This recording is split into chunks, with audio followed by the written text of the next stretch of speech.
Season ছাড়া এই টাইমে কোথায় পেলাম আম, রোদ দেখে চলে আসছি রৌদ্রে রসুন নিয়ে। সো সব কিছুই মিলিয়ে থাকছে এই ভিডিওতে। হে এভরিওয়ান, আসসালামু আলাইকুম, this is me Meherunnesa and welcome back to my new another blog. So guys, কেমন আছেন? আই হোপ যে যেখানেই আছেন অনেক অনেক বেশি ভালো আছেন। আলহামদুলিল্লাহ, আমিও ভালো আছি। সো গাইস, আজকে আমি সকাল সকাল ঘুম থেকে উঠে নাস্তায় চা চাপড়ি খাচ্ছি। দেন নাস্তা করা শেষ করে এখন আমি আমার রুম গোছাতে চলে আসছি। ঘুম থেকে উঠে আমাদের বিছানাটা গোছাতে পারি না, এই জন্য অ্যাজ সুন অ্যাজ পসিবল তার ব্রেকফাস্টটা মেক করে দিতে হয়, যেহেতু খাওয়া দাওয়া শেষ করে বাইরে চলে যায়।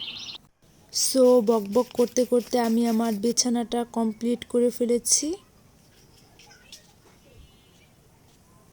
দেন ফার্নিচারে ধুলো জমে আছে, এই জন্য আমি এখন ফার্নিচারগুলো ক্লিন করে নিব, যেহেতু আমাদের রাস্তার সাইডে বাসাটা অল টাইম জানালাটা খোলা থাকে, এই জন্য ধুলোটা বেশি জমে। প্রত্যেক দিনই আমি ঘর ঝাড়ু দেওয়ার সময় একবার হলেও ফার্নিচারগুলো মুছে নিই।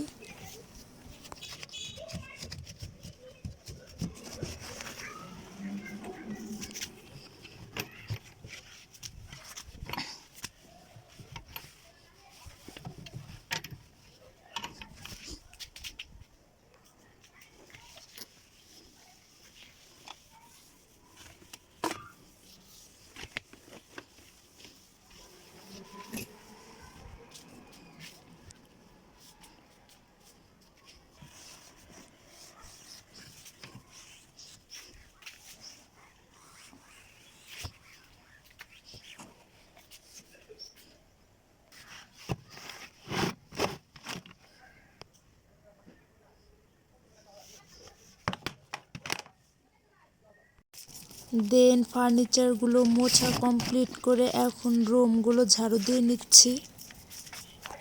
সো রুমগুলো ঝাড়ু দেওয়া শেষ করে এখন আমি আমার শাশুড়ি মায়ের রুমের জানালা দুটো খুলে দিচ্ছি। সো এদিকে আমার রুমগুলো ঝাড়ু দেওয়া শেষ, এই জন্য এখন পাপোশগুলো বিছিয়ে নিচ্ছি। অ্যাবসলিউটলি আজকের মতো রুমের কাজ কমপ্লিট করলাম। 2 hours later. সকাল সকাল হাজবেন্ড বাজারে গিয়েছিল, দেন বাজার থেকে কি কি কাঁচা বাজার নিয়ে আসলো তো চলুন দেখা যাক। প্রথমেই ছিল লাউ শাক, ধনেপাতা, বেগুন, মেথি শাক, তরতাজা মেথি শাক, কাঁচামরিচ, রসুন, ফুলকপি, আলু। এই ছিল আজকের কাঁচা বাজার। তো এই কাঁচা বাজারগুলো যেগুলো ফ্রিজে রাখা যায় ফ্রিজে রাখবো, আর শাকগুলো পরে বেছে নিব। এখন আমার দুপুরের রান্নার টাইম হয়ে গিয়েছে, এখন আমি রান্না করতে যাব। ফাইনালি আমি দুপুরে রান্না বান্না করার জন্য চলে আসছি। তো এখানে আমি পোলাও রান্না করব, এই জন্য পোলাওর চালটা ভেজে নিচ্ছি। রান্নাটা আমি তেমন একটা ভালো পারি না, চেষ্টা করছি।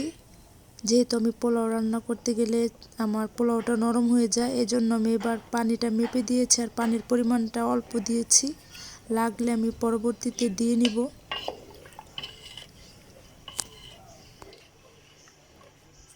দেন পোলাও রান্না শেষ করে এখন আমি রোস্টের মশলা কষিয়ে নিচ্ছি। ফর দ্য ফার্স্ট টাইম আমি রোস্ট রান্না করছি, যেহেতু আমি ফার্স্ট টাইম ট্রাই করছি, এই জন্য মুরগির মাংসের পিসগুলো একটু ছোট করে নিয়েছি। আই হোপ যদি ভালো হয় নেক্সট টাইমে বড় করে পিস করে রান্না করব ইনশাল্লাহ। সো এদিকে বকবক করতে করতে আমার রান্নাটা অলমোস্ট শেষের দিকে।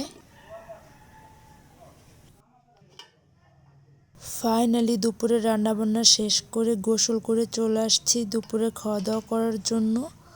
তো এখানে আমরা আমাদের খাবারগুলো বেড়ে নিয়েছি। এখন দুপুরের খাওয়া দাওয়া শেষ করে কিছুক্ষণ পর আবারও আপনাদের সাথে দেখা হচ্ছে, সাথেই থাকুন। সো দুপুরের খাওয়া দাওয়া শেষ করে রসুন নিয়ে রোদে চলে আসছি, যেহেতু আজকে প্রচণ্ড পরিমাণে রোদ উঠেছে। চুলগুলো ভিজা, চুলগুলো শুকিয়ে যাবে, রসুনগুলো বেছে নিব। একসাথে আমার দুটো কাজই হয়ে যাবে, রোদ তাপানো হয়ে যাবে, কাজও শেষ হয়ে যাবে।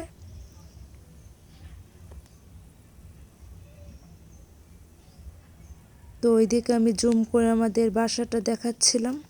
ফাইনালি আমি আমার আব্বু আম্মুর বাসায় ঘুরতে চলে আসছি, যেহেতু শ্বশুরবাড়ি থেকে বাবার বাড়ি অলমোস্ট কাছে, এই জন্য যখন তখন আসতে পারি। দেন বাসায় আসার পরে আমি আমার আম্মুকে বলছিলাম যে টক জিনিস থাকলে আমাকে একটু দাও। তো আমার আম্মু আমার জন্য আম সংরক্ষণ করে রেখেছিল, যেহেতু আমি টক খেতে পছন্দ করি, এই জন্য আমার আম্মু যতটুকু পারে ফ্রিজে সংরক্ষণ করে রেখে দেয়। তো আমার আম্মু এদিকে আমার জন্য আম বের করে দিচ্ছিল। তো এখানে আমি আমগুলো একটু ঠান্ডা কেটে যাওয়ার পরে খেয়েছি। দেন কিছুটা আমার আম্মু ছাড়িয়ে দিচ্ছিল, তো অনেক বরফ, এই জন্য ছাড়াতে কষ্ট হচ্ছে। দেন আমার আম্মু এখানে আমসত্ত্ব এগুলো দিয়ে দিয়েছিল, যেহেতু আমার হাজব্যান্ড বাসায় আসে আম খিচুড়ির মধ্যে দিয়ে বা ডালের মধ্যে দিয়ে খেতে পছন্দ করে, এই জন্য দিয়ে দিচ্ছে। সো সবাই আমার আব্বু আম্মুর জন্য প্রে করবেন এবং কি পৃথিবীর সকল বাবা মাকে যেন আল্লাহ সুস্থ রাখে, ভালো রাখে, এই দোয়াই সবার জন্য করি। দেন আমার আম্মু এখন আমার জন্য চটপটি নিয়ে আসছে। তো এখন এই চটপটিটা খেয়ে এখন আমি আমার শ্বশুর বাড়িতে চলে যাব। দেখা হচ্ছে আগামীকালকে ইনশাল্লাহ। The next day. গতকালকে আম্মু যে আমগুলো দিয়েছিল সেই আমগুলো আজকে দুপুরে মাখিয়েছি, এখন আমি আর আমার হাজব্যান্ড দুজনে মিলেই খাবো। সারাক্ষণ রুমের মধ্যে থাকতে থাকতে অ্যানোয়িং ফিল করে, এই জন্য প্রতিদিনের মতো আজকেও বিকালে একটু হাঁটতে বের হচ্ছে। বিকেলের দিকে আমিও একটু হাঁটতে বেরিয়েছি। আমি বড় মানে বড় ভাবি কাকি সবাই মিলে একটু ক্ষেতের দিক ঘুরতে আসছি।